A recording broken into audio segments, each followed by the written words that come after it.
అత్యాధునిక టెక్నాలజీ అనమాట. సేంద్రీయ పద్ధతి ద్వారా ఇది మొత్తం మొక్కల ద్వారా తయారు చేసింది. దీంట్లో ఏ కోశాన కూడా ఎరువులకు సంబంధించి కానీ పెస్టిసైడ్ కెమికల్ సంబంధించి కానీ ఎక్కడే కానీ 0.001% కూడా ఎక్కడే కానీ లేదని చెప్పి ఫిక్కీ అని మీకు ఐడియా ఉంటుంది. అంటే గవర్నమెంట్కి సంబంధించి ఒక సర్టిఫికేషన్ ఇచ్చింది.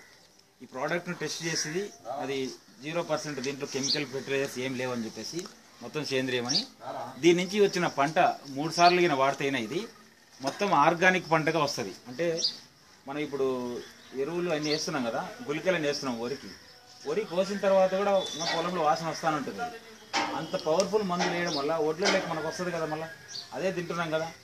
ఒడ్లే కాదు, కూరగాయలు కానీ ఏదైనా సరే, ఈవెన్ లాస్ట్కి పూలు పెట్టుకునే పూలు కూడా వాసన రాని పరిస్థితి వస్తుంది మందులన్నీ వాడడం వల్ల. అవి తినడం వల్లే మనకు 100 సంవత్సరాలు 150 సంవత్సరాలు బతికే వాళ్ళ పరిస్థితి ఇప్పుడు 60-70 సంవత్సరాలకి తిరగలేని పరిస్థితి వస్తుంది. మనం ఫుడ్లో అంటే తినే ఆహారంలో ఎప్పుడైతే మార్పులు వచ్చినాయో మనిషిలో కూడా మొత్తం మార్పులు వచ్చేసి మనం పరిస్థితి జీవన విధానమే మారిపోతుంది, స్టైల్ అంతా. దాన్ని మేము కాపాడాలని మేము ముందుకు వచ్చినాం. డబ్బులు సంపాదించుకోవాలనేది పక్కన, ఎందుకంటే డబ్బులు లేకుండా ఎవరు జీవించలేరు కాబట్టి కంపెనీ రన్ చేసుకోవాలంటే డబ్బులు అవసరం, అది ప్రమోట్ చేయాలన్నా కూడా డబ్బులు అవసరమే.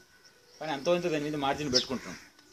ఇది 2007లోనే కోరమండలి వాళ్ళు టెస్ట్ చేసుకొని మొత్తం టెక్నాలజీ అంతా వాళ్ళు మొత్తం అడిగినారు. 500 ఇచ్చేయండి, సంబంధం లేకుండా మేమే తయారు చేసుకొని మేమే అమ్ముకుంటాం, దాంట్లో మట్టి అయినా కలుపుకుంటాం పెట్టుకుంటాం అనే ఉద్దేశంతో వాళ్ళు వచ్చినారు. ఆ సైంటిస్టులు ఏంటంటే మొత్తం 26 మంది సైంటిస్టుల టీం. అది గర్వకార్యం ఏంటంటే మన ఆంధ్రప్రదేశ్ అయితే ఇది మనం ఎక్స్పోర్ట్ చేయబోతున్నాం ప్రపంచవ్యాప్తంగా. ఇంతవరకు మనకి ఎక్స్పోర్ట్ చేసే మన మొత్తాన్ని వేరే దేశాల నుంచి ఇంపోర్ట్ చేసుకుంటున్నాం మ్యాక్సిమం. అక్కడి నుంచి తెచ్చుకొని ఇక్కడ లోకల్ బ్రాండ్ పెట్టుకుని ఏదో చేస్తున్నారు తప్ప మనం ఇప్పుడు వేరే దేశాలకి మనం ఎగుమతి చేయబోతున్నాం. ఇది ఆల్రెడీ 16 సంవత్సరాల నుంచి రీసెర్చ్ చేస్తున్నారు. 10 సంవత్సరాల నుంచి ఒక 20 దేశాల్లో 20 రాష్ట్రాల్లో మన ఇండియాలో కూడా వాడడం జరిగింది. 10 సంవత్సరాలు రీసెర్చ్ చేసి మొత్తం అయిపోయింది అనమాట. టెస్ట్ అయింది, ప్రూవ్ అయింది ఆల్రెడీ.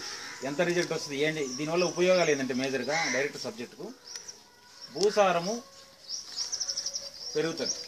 3-4 క్రాప్స్ కంతా పూర్వస్థితి ఎట్లయితే ఉన్నదో 100 సంవత్సరాల క్రితం భూమి ఎట్లయితే ఉన్నదో మన దాంట్లో పోషకాలని ఆ విధంగా వస్తుంది. అదే కాకుండా ఉత్పత్తి మినిమం 30% నుంచి 300% వరకు